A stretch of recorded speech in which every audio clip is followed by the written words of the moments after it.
మిథున్ రెడ్డి విషయం కూడా నిన్న కూడా మీరు అంతా చూశారు మీ కళ్ళతో.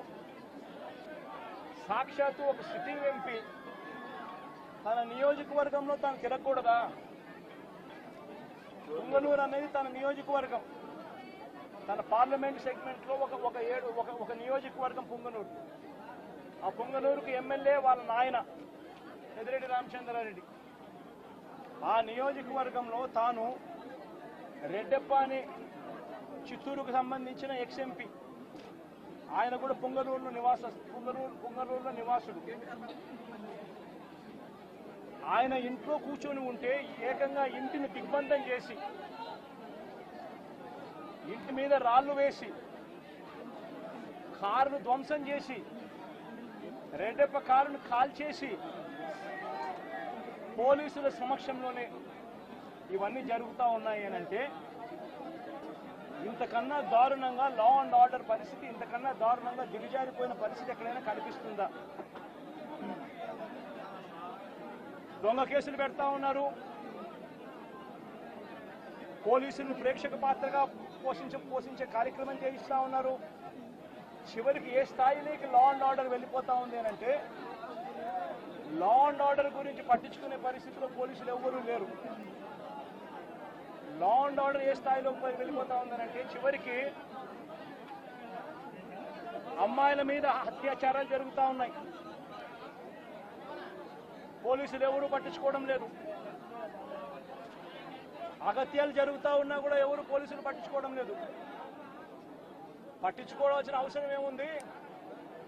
చంద్రబాబు నాయుడు పట్టించుకోవద్దని చెప్తా ఉన్నాడు కదా అని చెప్పి వదిలేసిన పరిస్థితులు. నేను అడుగుతా ఉన్నా, ఇదే గతంలో వైఎస్ఆర్సీపీ ప్రభుత్వం ఉన్నప్పుడు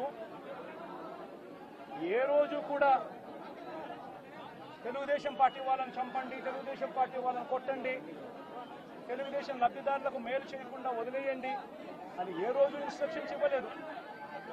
ప్రతి అక్క చెల్లెమ్మ కూడా బయటికి పోతే తన ఫోన్లో దిశ యాప్ ఉండేది. ఆపదలో ఉంటే 5 సార్లు ఫోన్ షేక్ చేసినా లేదా SOS బటన్ నొక్కితే చాలు పోలీసులు వెంటనే వచ్చి అక్క ఏమైంది అని చెప్పి తోడుగా ఉండే పరిస్థితులు గతం. ఈరోజు పరిస్థితులు ఏమిటి?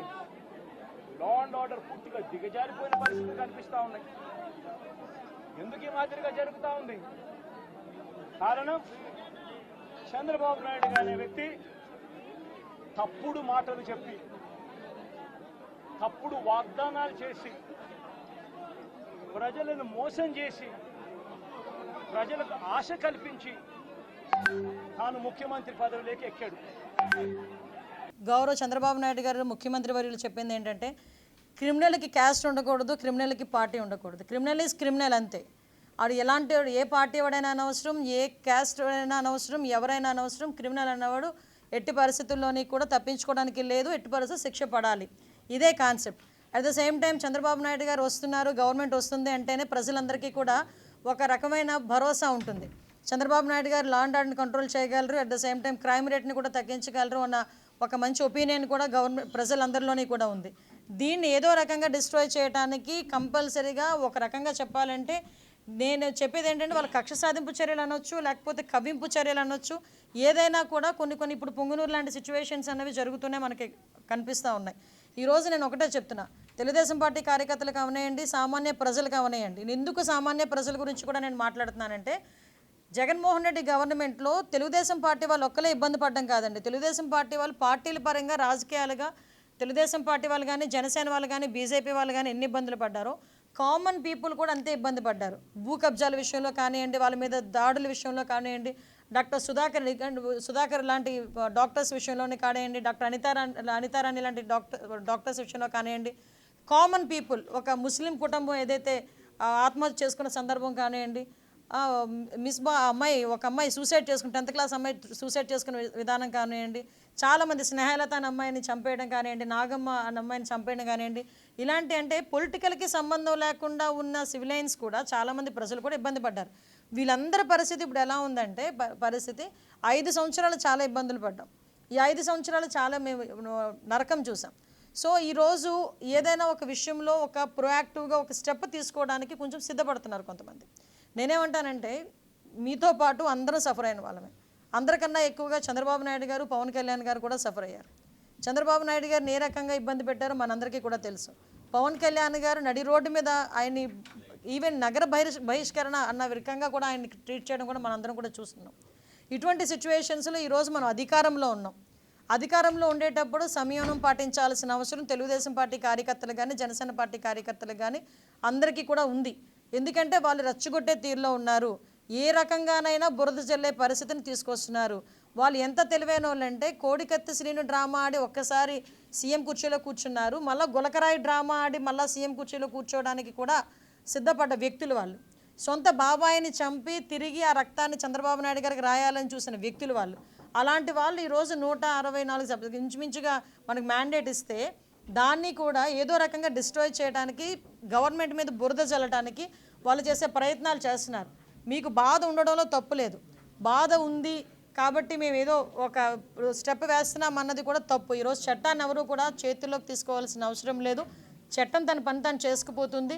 దయచేసి ప్రతి ఒక్కరు కూడా సంయమనం పాటించండి. బోత్ పార్టీస్, నేనేం చెప్తున్నానంటే బోత్ పార్టీస్ మన తాలూకా రాజకీయంగా మన ఉనికి కాపాడుకోవడానికో లేకపోతే బురద జల్లే కార్యక్రమానికో కామన్ పీపుల్ని ఇబ్బందులు పెట్టే పరిస్థితి తెచ్చుకోకూడదు.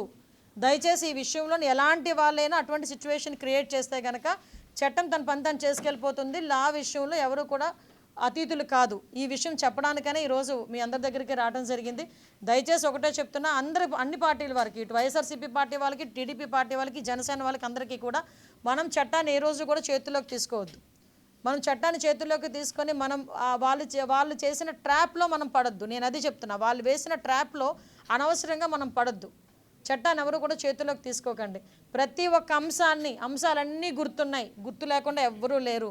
మర్చిపోయే సంఘటనలు జరగలే లాస్ట్ 5 సంవత్సరాల్లో. కాబట్టి దయచేసి అన్నీ గుర్తున్నాయి. అన్నిటికీ సమయం రావాలి. అలాగని చెప్పి మనం లాని అతిక్రమించి మనం చేయాల్సిన అవసరం లేదు. దేన్నైనా కూడా మనం యాజ్ పర్ రూల్ మనం చేసుకోవచ్చు. దానికి ప్రతి ఒక్కరు కూడా సంయమనం పాటించండి. దయచేసి మీ అందరికీ కూడా మరీ కోరుతున్నాం, గవర్నమెంట్ మీద చెడ్డ పేరు తీసుకొచ్చే పరిస్థితి మనం ముఖ్యంగా తెలుగుదేశం పార్టీ కార్యకర్తలు కానీ, జనసేన వాళ్ళు కానీ ఎవరు కూడా మనం చేయకూడదు. At the same time YSRCP వాళ్ళకి కూడా ఒకటే చెప్తున్నా, మీ లాభాపేక్ష గురించో మీ రాజకీయ ఉనికి గురించో కామన్ పీపుల్ని ఇబ్బంది పెట్టొద్దు అని మాత్రం నేను మీ అందరినీ కూడా విజ్ఞప్తి చేస్తున్నా. ఏంటి సారీ ఒకరు చెప్పండి. కాదండి, ఇద్దరు ఇప్పుడు విషయం ఏంటంటే రెచ్చగొట్టుకొని ఎవరు ఇబ్బంది పడుతున్నారు? అక్కడ మిథున్ రెడ్డి ఆయన సేఫ్, కామన్ పీపుల్ ఉన్నారు. ఇప్పుడు ఎవరు ఇబ్బందులు పడతారు? ఎవరు కేసులు ఇరుక్కుంటారు? బోత్ పార్టీస్ కేసులు ఇరుక్కుంటాయి. ఎందుకు ఆ కేసులు మనం అంతవరకు తెచ్చుకోవడం ఎందుకు? ఎవరు కూడా చట్టాన్ని చేతుల్లో తీసుకోవాల్సిన అవసరం లేదు. ఏదైనా ఇష్యూ ఉంది, పోలీస్ కంప్లైంట్ ఇవ్వండి, పోలీసులు చూసుకుంటారు. ఈరోజు ఇంతకుముందు పోలీసులు కాదు కదా, ఆల్రెడీ పోలీసులు కూడా మారుతున్నారు అందరూ కూడా. సో అది ఎప్పుడు కూడా చట్టాన్ని చేతుల్లోకి తీసుకోవద్దని చెప్తున్నాను.